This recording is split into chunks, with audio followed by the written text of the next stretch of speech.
जय हिंद छात्रों। आज हम आप लोगों के बीच में कुछ विशेष बातों को लेकर आया हूं। जैसे दो विशेष बात मेरे सब्जेक्ट से संबंधित। एक कि केमिस्ट्री आपको समझ में क्यों नहीं आती, आप केमिस्ट्री से क्यों भाग रहे हैं। केमिस्ट्री से आप ना भागकर आप केमिस्ट्री को किस प्रकार से अपना सबसे फेवरेट सब्जेक्ट बनाइएगा, इसके पीछे की बात मैं लेके आया हूं। और साथ में ही हमारे बिहार के शिक्षा सचिव हमारे माननीय के पाठक जी के द्वारा जो नए नए फरमान जारी किए गए हैं, वो फरमान कहां तक किस हद तक सही है, उसके बारे में हम लोग आज जानेंगे। सबसे पहली बात कि आप लोग की केमिस्ट्री क्यों कमजोर है। जिनका कमजोर है उनके लिए, जिनकी अच्छी है अच्छी बात है और अच्छी कीजिए। तो जिनका केमिस्ट्री कमजोर है उनको दो बात नहीं पता है। पहली बात, केमिस्ट्री में क्या चीज को पढ़ना है, क्या चीज को छोड़ना है। दूसरी बात कि उनका माइंड सेटअप जो है वो क्लास 7, 8, 9, 10 से कर दिया गया है। केमिस्ट्री को रट के चलिए, केमिस्ट्री की भाषा को याद कीजिए तब रिएक्शन कीजिए।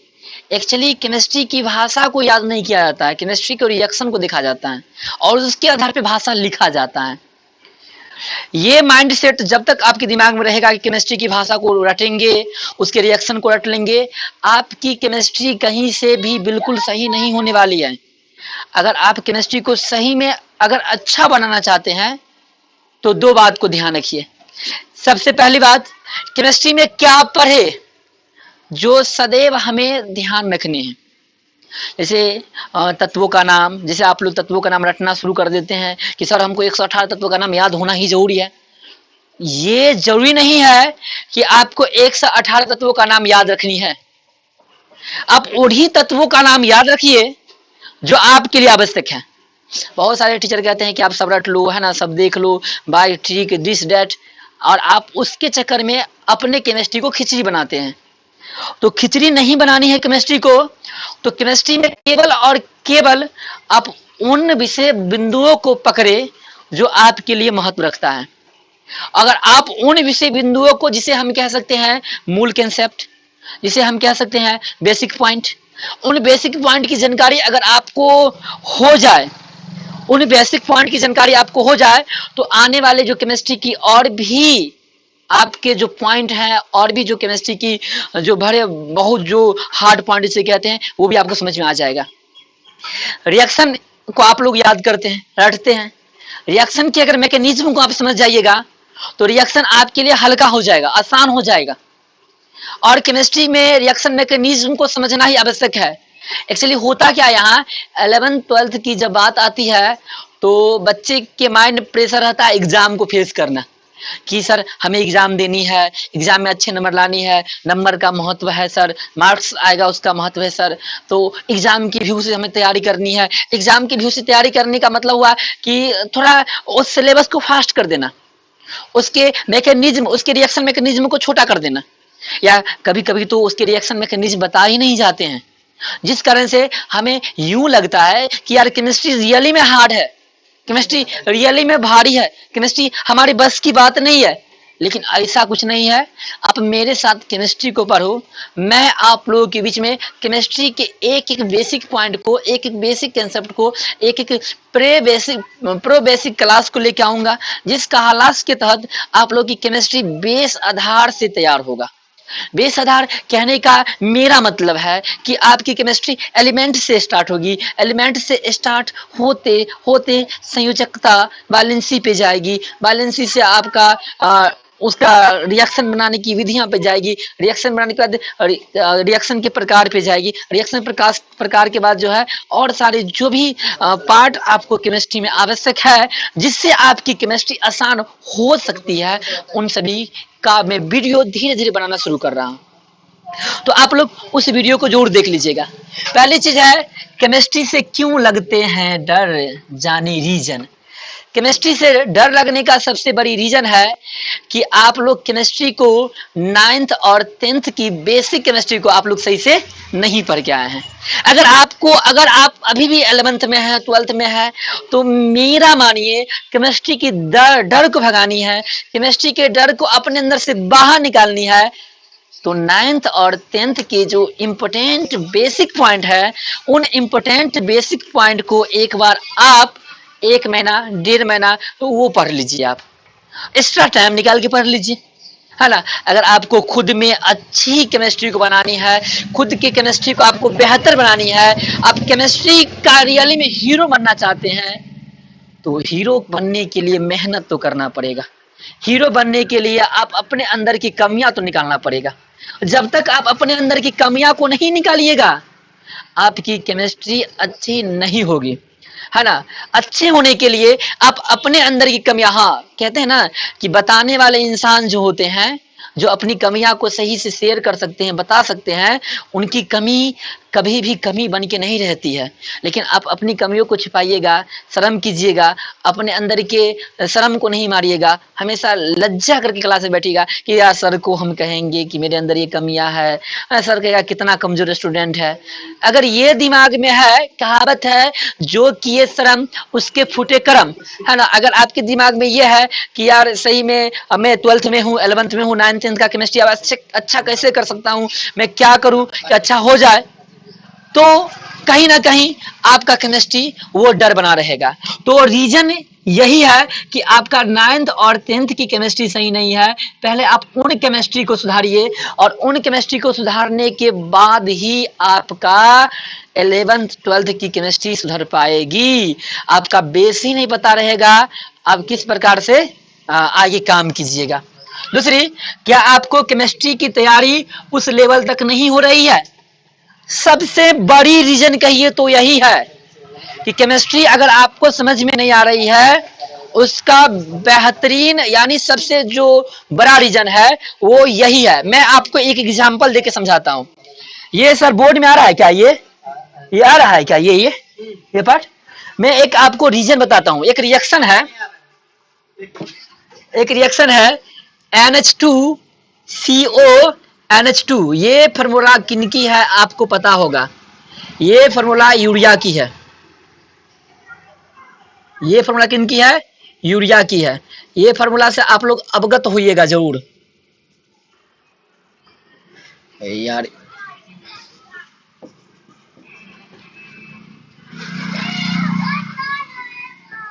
ये फार्मूला किसकी है? यूरिया की है। अगर आपको कोई यूरिया का जल अपघटन कराने को कह दे, तो आप डायरेक्ट यूरिया को जल से लीजिएगा। आप लोग को जो बताया जाता है कहीं भी, जो मैन्युअल रूप से रिएक्शन कराई जाती है, हम वो बता रहे हैं। आप यूरिया के लीजिएगा, क्या सर यूरिया से अमोनिया बना, क्योंकि आप भाषा रटे हुए हैं कि यूरिया का जल अपघटन कराने पर अमोनिया बनता है, कार्बन डाइऑक्साइड बनता है, जल बनता है, ये आप रटे हुए हैं।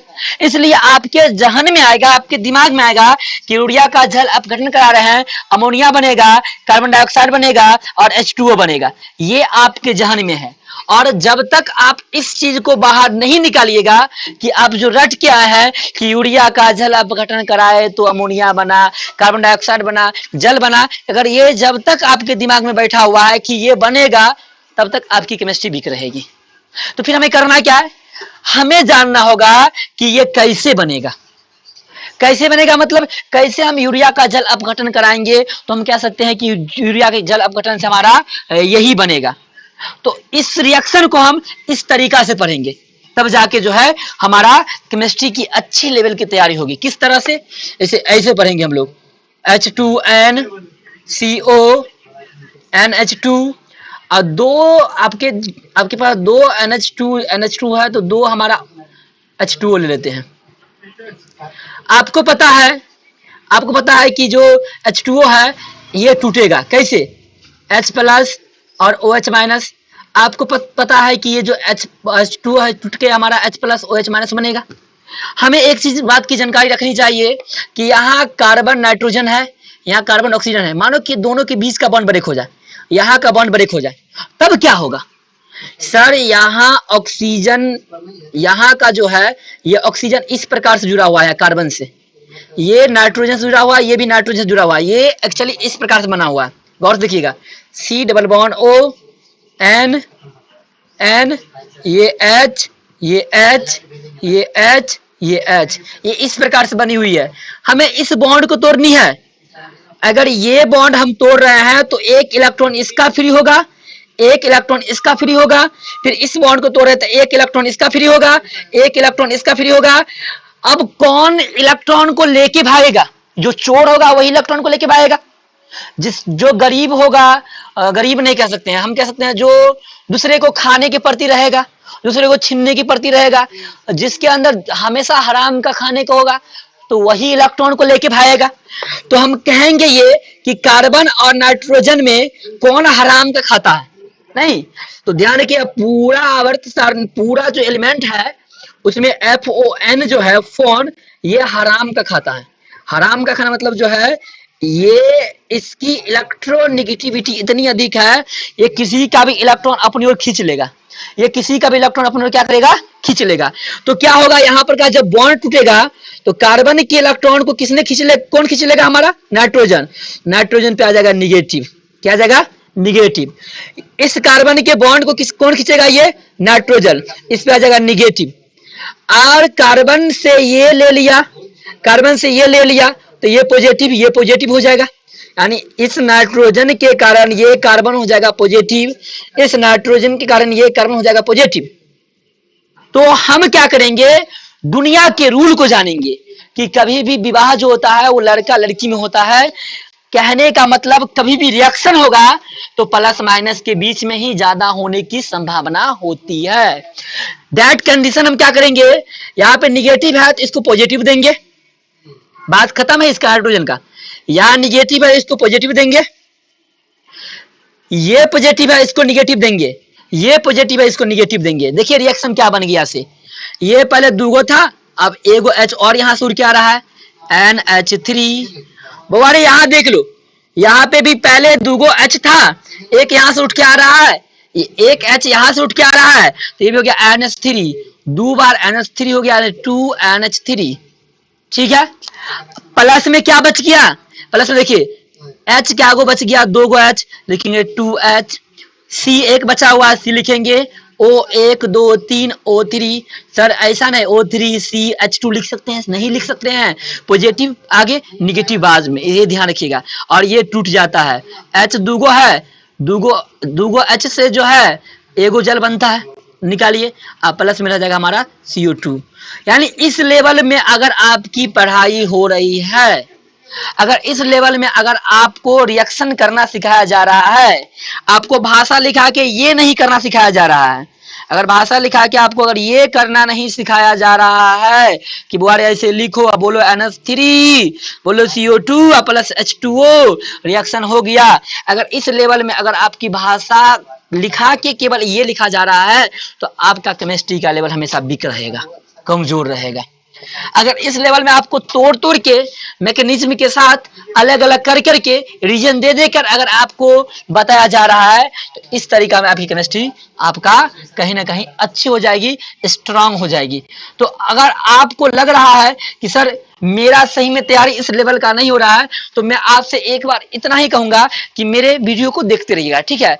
एक एक आपका जो वीडियो का रिएक्शन है उसको शॉर्ट करके हमने बनाया है, हमने रख दिया इस पे, चैनल पे चल रहा है आपको, तो उस वीडियो को देखते रहिए, आपकी केमिस्ट्री अच्छी हो जाएगी।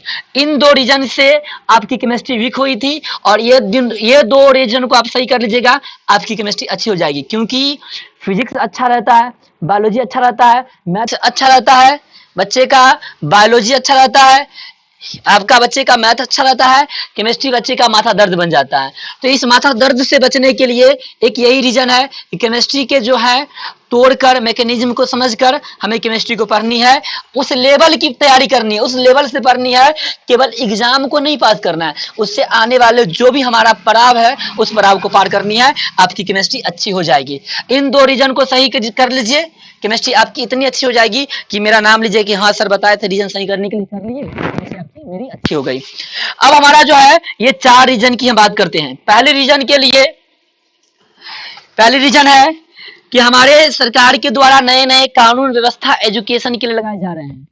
ये मेरे समझ से कोई बुरा नियम तो नहीं है।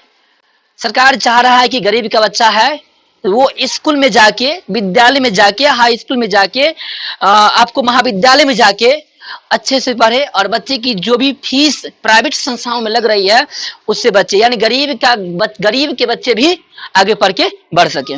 लेकिन क्या जो ये नियम लगाए हैं उनसे पूछ कर देखिए, क्या उनका बेटा या उनकी बेटी या क्या उनका संतान सरकारी स्कूल में पढ़ रहा है?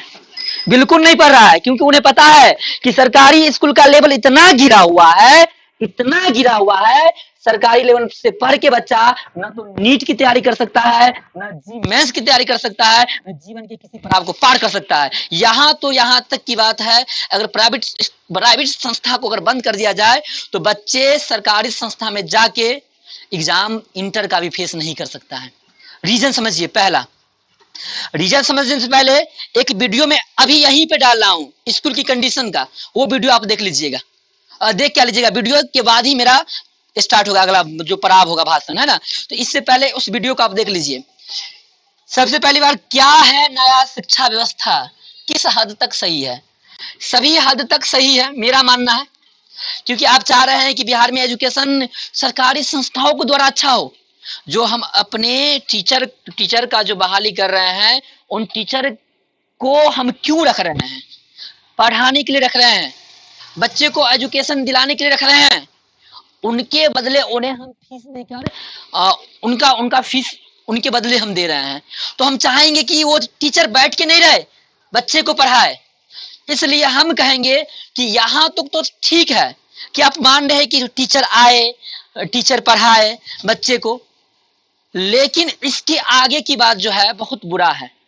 बुरा क्या है कि आपने तो बच्चे को 75% कह दिया आइए, है ना, क्लास कीजिए, लेकिन आपने ये नहीं कहा कि हम अच्छा व्यवस्था दे रहे हैं तब आइए। आपको बच्चों को आने से पहले 75% पढ़ाने से पहले अपनी व्यवस्था को टाइट करनी चाहिए। हम लोग के गांव में कहावत है कि अगर आप भोज कर रहे हैं, अगर आपका औकात अगर 100 आदमी को खिलाने का है तो 100 आदमी को ही निमंत्रण दे। अगर आपको खिलाने का औकात अगर 1000 आदमी को है तो आप 1000 आदमी को निमंत्रण दे। लेकिन ऐसा नहीं, आपकी औकात 100 आदमी की है और आप 1000 आदमी को इन्वाइट कर दीजिए और आपकी यहाँ की व्यवस्था 100 है, क्या 900 आदमी को आप इसी प्रकार से बेइज्जती करके भिजवाइएगा?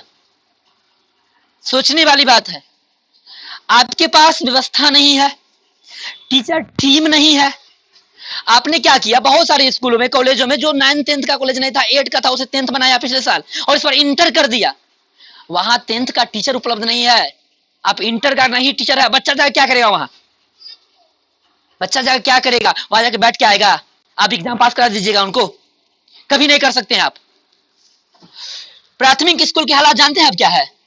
एक बच्चा जो रोजाना स्कूल जाता है, 365 दिन अगर स्कूल जा रहा है, मानिए कि जितना खुला हुआ स्कूल उतना स्कूल वो जा रहा है, विद्यालय जा रहा है, अटेंड कर रहा है, और एक बच्चा जो कि रोजाना स्कूल नहीं भी जा रहा है, कोचिंग आ रहा है, दोनों में तुलना किया जाए ना, तो ये जो रोजाना स्कूल जा रहा है वो बच्चे को सही से अ से ज्ञ तक लिखने नहीं आता है। प्राथमिक स्कूल के हालात है ये। आपको लगता है कि गलत हम बोल रहे हैं? आइए आप मेरे संस्था पे, हम बच्चे को दिखाते हैं, ऐसे बच्चे को जिनको अ से ज्ञ तक सही से लिखने नहीं आ रहा है और वो स्कूल सब दिन कर रहा है। बच्चा स्कूल सब दिन जा रहा है, विद्यालय सब दिन अटेंड कर रहा है, फिर भी उसको नहीं आ रहा है। कहां गए टीचर, सरकारी टीचर? क्यों नहीं बच्चे को सही कर रहे हैं? इसलिए साहब प्राइवेट संस्था जरूरी है, इसलिए कोचिंग संस्था जरूरी है। दूसरी, प्लस 2 विद्यालय में स्टूडेंट के बैठने की जगह नहीं है। आप वीडियो देखे, आपको पता है साहब, आपको मालूम नहीं तो मालूम कर लीजिए, बहुत सारे विद्यालय आपका ऐसा है जहां बच्चे को बैठने के लिए रूम नहीं है ना। जहां आपके हमारे बच्चे जाते हैं तो वहां जाने के बाद बच्चे को यहाँ वहां भटकना पड़ता है, बरामदे पे खड़ा होना पड़ता है, उसके फील्ड पे खड़ा होना पड़ता है, उनको बैठने के लिए सीट नहीं मिलती है। हम आपको वीडियो इसमें डाले ना, तो देखिए उसमें आप, वो बच्चे 75% स्कूल जाएंगे। प्राइवेट संस्था तो आप क्लोज ही करवा रहे हैं, है ना, पूर्ण रूप से बंद ही करवा रहे हैं, मानिए सपोर्ट मानिए ऐसा। तो बच्चे वो जा रहे हैं, उनका टाइम भी बर्बाद हो रहा है, टाइम स्पेंड हो रहा है। साथ ही साथ वो बच्चे जो जा रहे हैं वहां, उनको बैठने के लिए जगह नहीं मिल रहा है, और साथ में उनको पढ़ाने वाला टीचर नहीं मिल रहा है। बच्चे जा रहे हैं, आ रहे हैं, जा रहे हैं, आ रहे हैं, क्या सीखेंगे? कैसे एग्जाम में लिखेंगे? कैसे एग्जाम को फेस करेंगे? साहब ये भी देखिए ना, आप पहले स्कूल में प्लस टू के सभी स्कूल में जो है, आप बच्चे को बैठने के लिए आप सबसे पहले जगह की व्यवस्था कीजिए, बेंच डेस्क जो होता है उसको लगवाइए, और साथ ही साथ प्रत्येक कॉलेज में, प्रत्येक महाविद्यालय में आपके टीचर जो भी कमी है, टीचर टीम, उनको आप पूरा कीजिए। किसी किसी कॉलेज में 2 ही टीचर हैं प्लस टू के, आप कहेगा 8 के टीचर को आप प्लस टू पढ़ाने के लिए, कहां तक संभव है? समझ सकते हैं बात को? लेवल देखिए सर, संभव नहीं है। आप टीचर का बहाल लीजिए, अधिक से अधिक टीचर का बहाल लीजिए, और आप उस टीचर को भर्ती कीजिए जो बच्चों को पढ़ा सके। तीसरी रीजन जो है, क्या एनसीईआरटी केवल इंग्लिश स्क्रिप्ट में होना चाहिए? सबसे बड़ी रीजन ये आ रही है खुल के। बच्चे को बोला जाता है कोई भी सब्जेक्ट पढ़ाते वक्त सरकारी टीचर के द्वारा कि हम इंग्लिश में बोल रहे हैं, आपको हिंदी नहीं बताई जाएगी। अगर सर ऐसी बात है, अगर हिंदी नहीं बताई जाएगी तो एनसीईआरटी को क्यों आप हिंदी में कर दिए? क्यों लिख दिया बिहार बोर्ड हिंदी मीडियम? वहां पे आपको लिखना चाहिए था इंग्लिश मीडियम। केवल आपको इंटर करनी है तो इंग्लिश मीडियम में ही एग्जाम देना पड़ेगा। आपको पता है कि सर आप 10th लेवल तक इंग्लिश का महत्व नहीं रखे हुए हैं, केवल पास करने के लिए इंग्लिश दिए हुए हैं, बच्चे इंग्लिश को नहीं पढ़ते हैं। आप एकाएक इंटर में इंग्लिश लागू कर दिए, बच्चे झेल तो लेते हैं, पर आप कहिएगा सर कि पूरा आपको इंग्लिश में जानना है, हिंदी हम नहीं बोलेंगे, कहां तक बच्चे समझ में आएंगे? बच्चे को कुछ समझ में नहीं आएगा, क्योंकि उनको उनका जो वातावरण है, उनका जो रहन सहन है, उनका जो भाषा है, वो तो हिंदी है। वो धीरे धीरे हिंदी से अंग्रेजी की ओर बढ़ेंगे ना। आप कहिएगा हम केवल हिंदी नहीं बोलेंगे, अंग्रेजी बोलेंगे, उसके लिए तो वो ऐसी भाषा है जो उसके लिए थोड़ा भी समझ से दूर नहीं है। कहते हैं ना कि जानवर जो बोलता है ना, इंसान को समझ में नहीं आती है। ठीक वही बात हुआ कि जब आप उस बच्चे को केवल अंग्रेजी स्क्रिप्ट में लीजिएगा, इंग्लिश स्क्रिप्ट में, तो उस बच्चे को वो भाषा जानवर जो बोल रहा है उस भाषा के समान लगेगा, और उस बच्चे को इंग्लिश समझ में नहीं आएगा। सरकार आपको पता है, वैसे ये पब्लिक बुद्धू नहीं है, पब्लिक जानती है, ये पब्लिक है भाई, सब जानती है, पब्लिक है, अंदर क्या है बाहर क्या है ये सब जानती है, ये पब्लिक है भाई, ये पब्लिक है ना। पब्लिक को सब पता है कि आप क्या है, पब्लिक को सब पता है कि आपका एजुकेशन व्यवस्था क्या है, पब्लिक को भी पता है। सबसे पहली बात तो आपको ये भी आपको सोचना चाहिए था कि जो बच्चे नीट जे मेंस तैयारी करने के लिए, बिहार में तो होता ही नहीं उतना, आपको पता है बिहार में सरकारी संस्था छोड़िए, प्राइवेट नहीं दे रहा है, सरकारी कहां से दीजिएगा आप? है, हो ही नहीं रहा है। तो आप अगर बिहार में नीट और जे मेंस की तैयारी आप करवा नहीं रहे हैं, बच्चे पढ़ने के लिए कोटा जानते होइएगा सरकार, वो भी आपके भारत में है। वहां की एजुकेशन व्यवस्था क्यों अच्छी है? क्योंकि वहां बड़े बड़े प्राइवेट संस्थाएं हैं। सरकार कभी ये नहीं कहा है कि आप कोचिंग बंद करो, सरकार वहां का कभी ये नहीं कहा है कि आप बच्चे को मत पढ़ाओ, सरकारी संस्था भेज रहे हैं। प्राइवेट संस्था वहां बहुत बड़े बड़े हैं, और बच्चे वहां पढ़ने के लिए, बिहार हो चाहे दिल्ली हो, चाहे आपको भारत के कोना कोना हो, भारत के कोने कोने से बच्चे निकल के कोटा, जी मेंस और साथ में नीट की तैयारी करने के लिए जाते हैं, और तैयारी अच्छे से करते हैं। और बच्चे जो जाते हैं वो सिलेबस पूर्ण होने से पहले एक बार पैसे जमा कर देते हैं वहां, तो अब वो तो छोड़ के नहीं आएंगे क्लास नीट का। आपको करना था तो ये पहले करते ना, आप जब बच्चे का 12th 11th स्टार्ट